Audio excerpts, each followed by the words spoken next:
আসসালামু আলাইকুম গাইস, কেমন আছেন সবাই? আশা করি সকলে খুবই ভালো আছেন। তো আপনাদের দোয়ায় আমিও ভালো আছি। তো অনেক লম্বা একটা সময় বিরতি নেওয়ার পর আপনাদের জন্য নিয়ে চলে আসলাম একটি সত্য ঘটনা অবলম্বনে নির্মিত একটি গল্প। গল্পটির নাম কালো জাদুর অভিশপ্ত বই। তো আশা করি গল্পটি আপনাদের হতাশ করবে না। তো আর কথা না বাড়িয়ে চলুন গল্পে যাওয়া যাক। প্রেমিকাকে কালো জাদু করেছি আমি, তবে এর ফলাফল যে এতটা ভয়ঙ্কর হবে তা আমার ধারণার বাইরে ছিল। কি বা করতাম? আমার 8 বছরের প্রেম সব ভুলে গিয়ে সে অন্য একটা মানুষকে বিয়ে করতে যাচ্ছিল, কিন্তু আমার কোনো খারাপ উদ্দেশ্য ছিল না। আমি শুধু তাকে চেয়েছিলাম। অনেক চেষ্টা করেও যখন ব্যর্থ হয়েছি তখন ব্ল্যাক ম্যাজিকের সাহায্য নিতে হয়েছিল। জানতে চান মূল ঘটনা? আজ থেকে প্রায় 2 মাস আগের কথা। হঠাৎ সে কলেজে আসা বন্ধ করে দিয়েছিল। আমি প্রথম দিন এটি তেমন আমলে না নিলেও পরের দিন সন্দেহ হয়। ফোন বন্ধ, কলেজেও আসে না। বাধ্য হয়ে তার বান্ধবীকে জিজ্ঞেস করেছি। নিপার বান্ধবী আমাকে জানায় নিপা পরশু সন্ধ্যায় দেশের বাড়ি চলে গেছে। আমি রীতিমতো অবাক হলাম। আমাদের মাঝে কোনো ঝগড়াও হয়নি। এভাবে না জানিয়ে সে কিভাবে গেল?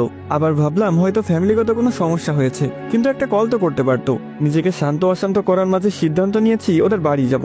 স্কুল জীবনের প্রেম, আমার পাশের এলাকাতেই তাদের বাড়ি। আমি কলেজে ভর্তি হওয়ার জন্য ঢাকা এসেছি জেনে নিপাও ঢাকা এসেছে।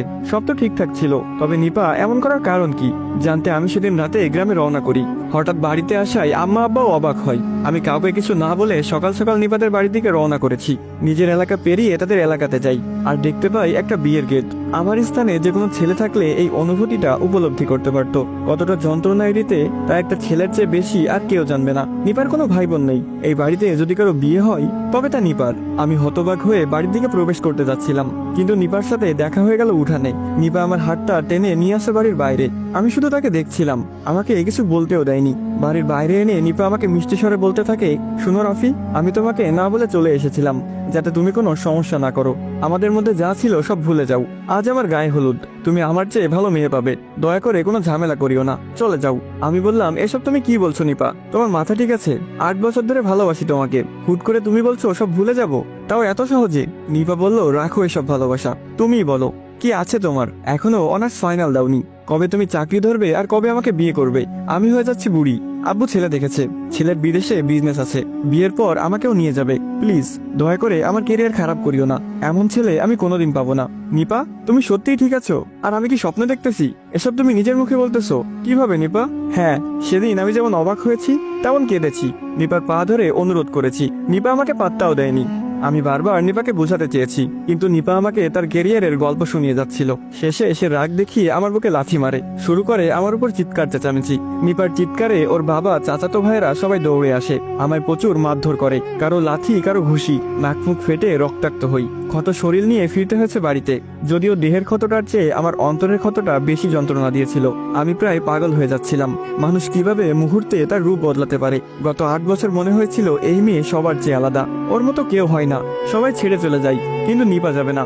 নিপার মতো কেউ আমাকে কোনোদিন ভালোবাসতে পারবে না। সেই নিপা আজ আমার বুকে লাথি মেরে অন্যের বিছানায় যেতে প্রস্তুত। আমি কোনোভাবেই নিজেকে বোঝাতে পারছিলাম না, ও কি সত্যি আমার সেই নিপা যাকে আমি এত বছর ভালোবেসে এসেছি? আমার এই হাল দেখে আমার গ্রামের এক বন্ধু আমাকে সাপোর্ট করেছে। সে আমাকে বুঝাই, কিন্তু আমি কিছুতেই নিজেকে শান্ত করতে পারিনি। ফাইনালি বন্ধু আমাকে কালো জাদুর ব্যাপারে বলে, এটি করলে নাকি নিপা ফিরে আসবে। কোনোভাবে নিপা এলে যদি আমি তাকে বিয়ে করে ফেলি তাহলে আর কোনো সমস্যা থাকবে না। ওই সময়টাতে আমার কাছে আর কোনো পথ ছিল না। তবে রায়হান আমাকে কোনো কবিরাজের কাছে নিয়ে যায়নি।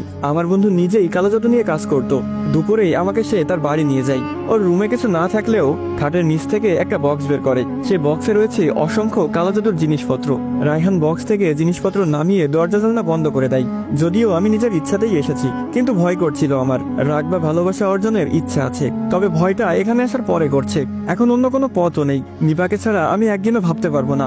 রায়হান দরজা জানলা বন্ধ করার পর রুমে একটা মোমবাতি জ্বালাই। এক পাশে আমাকে বসাই, অন্য পাশে রায়হান বসে। বক্স থেকে বের করা কিছু সুতা রায়হান আমার হাতে বেঁধে দেয়। এরপর একটা বোতল থেকে কিছু পানি আমার গায়ে ছিটিয়ে দেয়। এগুলো শেষ করে রায়হান আমাকে বলে, এই পানিগুলো নাপাক পানি, মানে মানুষের মূত্র। আর সুতোটা মৃত মানুষের হাড্ডিতে বেঁধে নাপাক করা হয়েছে।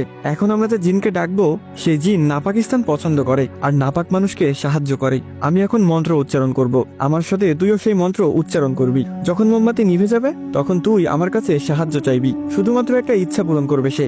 এর বিনিময়ে যদি সে তোর কাছে কিছু চাই তুই সেটা দিতে রাজি হবি, আর যদি দিতে না চাস তাহলে তাহলে তুই বলবি তুই তোর জাদু বন্ধ করতে চাস। এইটুকু বলে রায়হান একটা কিতাব হাতে নেয়। এরপর কিতাব থেকে কিছু মন্ত্র উচ্চারণ করে। মন্ত্রগুলো আরবিতে, সমস্যা হবে তাই উল্লেখ করছি না।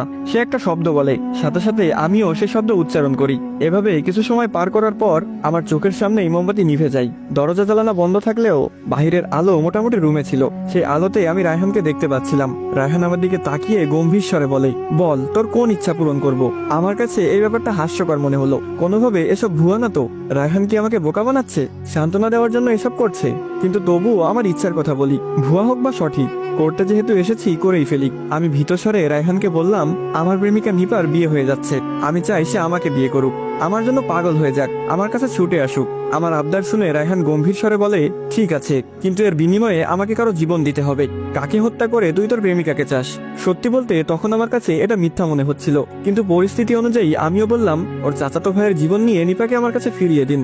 আসসালামু আলাইকুম গাইস, কেমন আছেন সবাই? আশা করি সকলে খুবই ভালো আছেন। তো আপনারা এতক্ষণ শুনছিলেন সম্পূর্ণ সত্য ঘটনা অবলম্বনে নির্মিত কালো জাদুর অভিশপ্ত বই গল্পের প্রথম পর্ব।